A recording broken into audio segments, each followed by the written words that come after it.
बिस्मिल्लाहिर्रहमानिर्रहीम। अस्सलाम वालेकुम। मैं हूं मखदूम शहाबुद्दीन। 26 जून 2025 जुमेरात का दिन।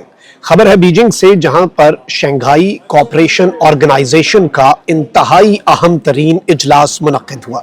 इस इजलास में तमाम तर जो मेंबर स्टेट्स हैं उनके वज़राए दिफा आए और इस इजलास में तमाम तर मेंबर स्टेट्स के नेशनल सिक्योरिटी एडवाइजर्स आए। अब भारत की तरफ से, क्योंकि भारत भी एससीओ का मेंबर है और एससीओ का जो कयाम था वो भी इंपॉर्टेंट था, और एससीओ में पाकिस्तान और भारत की शमूलियत उससे भी ज्यादा अहम और दिलचस्प थी। उस पर हम बाद में आएंगे। लेकिन एससीओ समिट में भारत की जानिब से राजनाथ सिंह और अजित डोवल, ये दो अहम तरीन लोग आए। तो पाकिस्तान की तरफ से ये याद रखिएगा कि पाकिस्तान के वजीर दिफा तो ख्वाजा आसिफ हैं, लेकिन पाकिस्तान के नेशनल सिक्योरिटी एडवाइजर हाजिर सर्विस लेफ्टिनेंट जनरल और हाजिर सर्विस डीजी ISI हैं। वो पाकिस्तान के नेशनल सिक्योरिटी एडवाइजर भी हैं, और इन दोनों नेशनल सिक्योरिटी एडवाइजर्स का, भारत के और पाकिस्तान के, इनका आमना सामना हुआ है। और किस तरह से एक तरफ तो इस आमने सामने के अंदर जो डिबेट हुई है और जो फिर पाकिस्तान के नेशनल सिक्योरिटी एडवाइजर ने भारत के नेशनल सिक्योरिटी एडवाइजर के साथ किया है, वो मैं एक्सक्लूसिव डिटेल्स तो आपके सामने रखूंगा। लेकिन इससे भी ज्यादा अहम जो है वो एससीओ के इस इजलास का एलामिया है। भारत ने एससीओ के इस इजलास के एलामिये पर दस्तखत से इनकार कर दिए, और दस्तखत से इनकार का जो मकसद है वो ये था कि इन्हें वहां पर मुंह की खाना पड़ी। जो ये चाहते थे वो भी नहीं हुआ, लेकिन उससे भी ज्यादा, वैसे तो ये होता है ना कि आप कहते हैं कि ये होना चाहिए, इसमें ये होना चाहिए, वो ना हो, लेकिन एग्जैक्टली इस एलामिये के अंदर वो सब कुछ था जो पाकिस्तान चाहता था। तो ये भी इनके लिए एक जन्नाटेदार थप्पड़ है। एससीओ में सिर्फ चाइना नहीं है, ये याद रखिएगा। एससीओ के जो मेंबर स्टेट्स हैं उनमें दो मुल्क बहुत इंपॉर्टेंट हैं। वो इस पूरे के पूरे एससीओ में सबसे ज्यादा इंफ्लुएंस रखते हैं। वो दो मुल्क कौन से हैं? वो चीन और रूस हैं। और एससीओ में जब पाकिस्तान और भारत में शामिल होना था, उस वक्त भी ये कहा गया, चाइना की तरफ से कहा गया कि पाकिस्तान को शामिल करना है, तो रूस की तरफ से कहा गया कि भारत को शामिल करना है। और इसीलिए इन दोनों ममालिक को एक ही दिन बराबरी रखने के लिए एक ही दिन शामिल किया गया था। तो यहां से आप समझ जाएं कि रूस इससे पहले भारत की साइड पर अपना वजन डालता रहा, लेकिन अब ऐसा नहीं है। और ये जो वो कहते हैं ना कि निकलना खुल्द से आदम का सुनते आए हैं, लेकिन बड़े बेआबरू होकर तेरे कूचे से हम निकले। तो अब चीन के कूचे से तो भारत हमेशा से बेआबरू होकर ही निकलता रहा, लेकिन अब जो रुसवाई है वो रूस के हाथों भी इनकी लिखी गई है, और दीगर मेंबर स्टेट्स के भी, जिनमें ईरान भी है। इस एससीओ के हवाले से मैं आपको ये बता दूं कि इसका कयाम जो है वो 2001 में हुआ था, और इसके इब्तदाई जो मेंबर्स थे वो थे China, Kazakhstan, Kyrgyzstan, Russia, Tajikistan और उज्बेकिस्तान। यानी इसमें जो सेंट्रल एशियन स्टेट्स हैं वो थे, और सबसे अहम तरीन दो इन्फ्लुएंशियल तरीन ममालिक जो हैं जो इस ब्लॉक को लीड कर रहे हैं। क्योंकि देखिए, हर ब्लॉक को ना कोई इन्फ्लुएंशियल मुल्क लीड कर रहा होता है।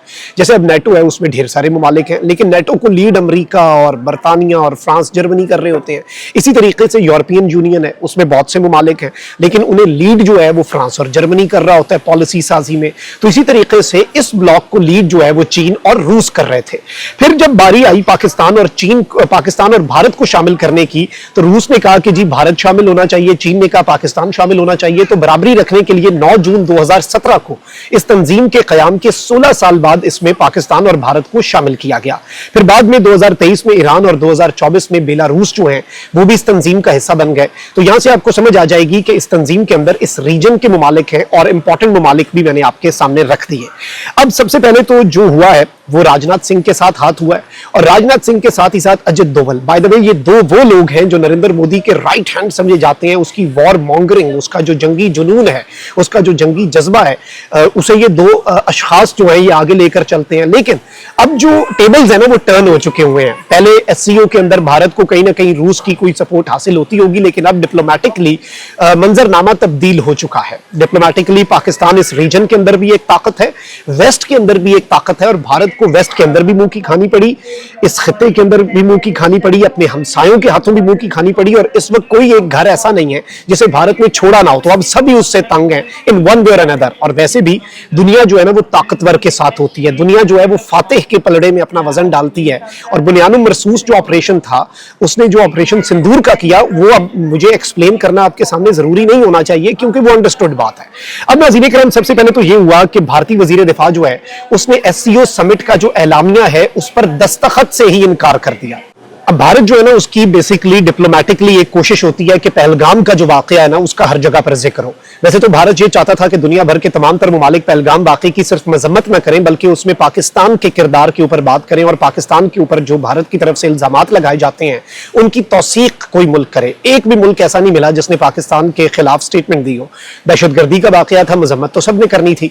अब भारत की कोशिश थी कि SCO समिट के अंदर दो काम हो जाए। एक तो ये कि पहलगाम वाकये का जिक्र हो जाए और बेस्ट केस सिनेरियो ये है कि उसमें क्रॉस बॉर्डर दहशतगर्दी जो है उसका भी जिक्र करवा दिया जाए। लेकिन चीन के दारुल हुकूमत बीजिंग में शंघाई ताउन तंजीम के वज़राए दिफा जो है उनका जो इजलास हुआ, इसमें कॉन्फ्रेंस के मुश्तरका एलामिये को देखकर भारतीय वजीर दिफा जो है उसने यहाँ पर सिग्नेचर करने से इनकार कर दिया और ये तिलमिला उठा। भारतीय मीडिया इस वक्त रिपोर्ट कर रहा है, ये हम नहीं कह रहे, इनका अपना मीडिया कह रहा है कि जी राजनाथ सिंह ने इस एलामिये पर दस्तखत से इनकार किया, बायकॉट किया और इसमें पहलगाम वाकये का जिक्र नहीं था जिसकी वजह से ये गुस्से में आया और इसने कहा भाई ये क्या बात हुई, मैं इसके ऊपर दस्तखत क्यों करूं, आपने हमारी बात तो इसमें एडअप नहीं की।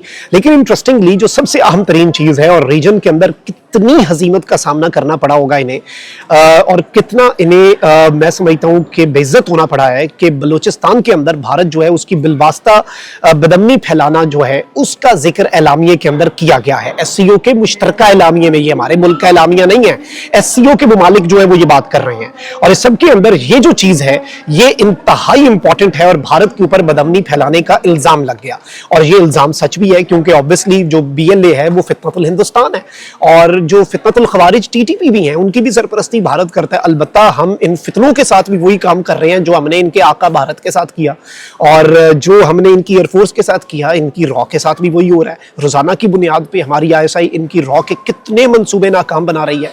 अब जो इससे भी इंपॉर्टेंट चीज हुई है वो ये है कि चीन के शहर बीजिंग में शंघाई ताउन तंजीम के कौमी सलामती के मुशीरों के इजलास में भारत और पाकिस्तान आमने सामने आए। वज़राए दिफा का इजलास भी चल रहा था और कौमी सलामती के जो मुशीर हैं NSA, ये बड़ा इंपॉर्टेंट ओहदा होता है, NSA के जो इजलास है उसके अंदर जो डेवलपमेंट्स हुई वो मैं आपको बता देता हूँ। इजलास में भारत के अजित डोवल जो कि आपको पता है इसका एक डॉक्ट्राइन है पाकिस्तान के अंदर जो स्टेबिलिटी है उसे खराब करने का, फिर रॉ के जरिए पाकिस्तान के अंदर प्रॉक्सीज के जरिए दहशतगर्दी करवाने का और पाकिस्तान के अंदर बदमनी फैलाने का, ये अजित डोवल इसका मास्टरमाइंड है, ये ज़हन में रखिएगा। अब भारत को अजित डोवल रिप्रेजेंट कर रहा था और पाकिस्तान के कौमी सलामती के मुशीर लेफ्टिनेंट जनरल आसिम मलिक जो है ये पाकिस्तान को रिप्रेजेंट कर रहे थे और इन्होंने अजित डोवल को लाजवाब किया और आसिम मलिक के हाथों नॉकआउट होने के बाद अजित डोवल जो है वो खामोश हो गया। उसके बाद बोलने की हिम्मत नहीं हुई क्योंकि दलाइल से आप ऐसे फोरम्स के अंदर कन्विंस करते हैं ना सारी दुनिया को, तो जब सब देख रहे हो ना तो उस वक्त जब कोई दलाइल से बात करे तो अगले को खामोश होना पड़ता है। अब हुआ ये नाज़रीन इकराम के मालूम पड़ा है कि इस इजलास में अजित डोवल ने अपनी तकरीर में ऑपरेशन सिंदूर को दहशतगर्दों के खिलाफ कार्रवाई करार दिया और बगैर किसी सबूत के पाकिस्तान के खिलाफ इल्जामात लगाए। लेकिन पाकिस्तान के कौमी सलामती के मुशीर आसिम मलिक ने अपनी मुदल्लल और जोरदार तकरीर में अजित डोवल के बयानिए को झूठ का पलंदा करार देकर मुस्तरद किया। ना सिर्फ अजित डोवल के इस बयानिए का आप कह लें कि तिया पांचा कर दिया, इसे उड़ा के रख दिया, इसके बखिए उधेड़े, बल्कि अजित डोवल की आंखों में आंखें डालकर कहा कि भारत अपने अंदरूनी मसाइल और नाकामियों की जिम्मेदारी दूसरों पर डालने का आदी हो चुका है। यानी ये नहीं किया कि इनडायरेक्टली अपनी स्टेटमेंट दे दी, उसे देखा आंखों में और उसे कन्फ्रंट करके कहा कि ये जो आपकी आदत है ना कि अपने अंदरूनी मसाइल और अपने इंटेलिजेंस फेलियर्स को दूसरों के ऊपर मल दिया, दूसरों पर मलबा डाल दिया। फिर इसके साथ ही साथ जनरल आसिम मलिक जो है उन्होंने सिर्फ भारत के इस प्रोपेगेंडे को डीबंक नहीं किया और भारत के इस बयानिए को डीबंक नहीं किया, बल्कि उन्होंने क्या किया, उन्होंने भारतीय रियासत के बलूचिस्तान और खैबर पख्तूनख्वा के दहशतगर्दों के साथ रवाबित के नाकाबिले तरदीद शवाहिद जो है उनका जिक्र कर दिया। अब ये वो चीज है जो कि बहुत इंपॉर्टेंट है क्योंकि भारत जो है वो पहलगाम वाकया हो या कोई भी हो उसके अंदर शवाहिद नहीं देता, सबूत प्रोवाइड करने में वो हमेशा से नाकाम रहता है। लेकिन हमारी साइड से हमेशा से सबूत भी दिए जाते हैं, हमारी साइड से हमेशा से जो चीजें हैं वो बड़े वसूख के साथ की जाती हैं और हम ना सिर्फ एविडेंस प्रोवाइड करते हैं बल्कि हम फिर उसे परसू भी करते हैं और एक एक चीज डॉट्स कनेक्ट करके भी दुनिया के सामने जो है वो दुश्मन का घिनौना चेहरा बेनकाब करते हैं क्योंकि हमारी बात जो है उसके अंदर दम होता है, सबूत साथ होते हैं। बट इंडिया के पास कोई सबूत नहीं थे तो अजित डोवल को भी मुंह की खानी पड़ी और ओवरऑल डिप्लोमेटिक सतह पर अगर हम देखेंगे तो पाकिस्तान के हाथों फेंटा लगाना अजित डोवल को, लेकिन डिप्लोमेटिक सतह पर सारे मुल्क जो है इस रीजन के उनकी तरफ से फेंटा SCO का एलामिया था। अल्लाह निगरान पाकिस्तान जिंदाबाद।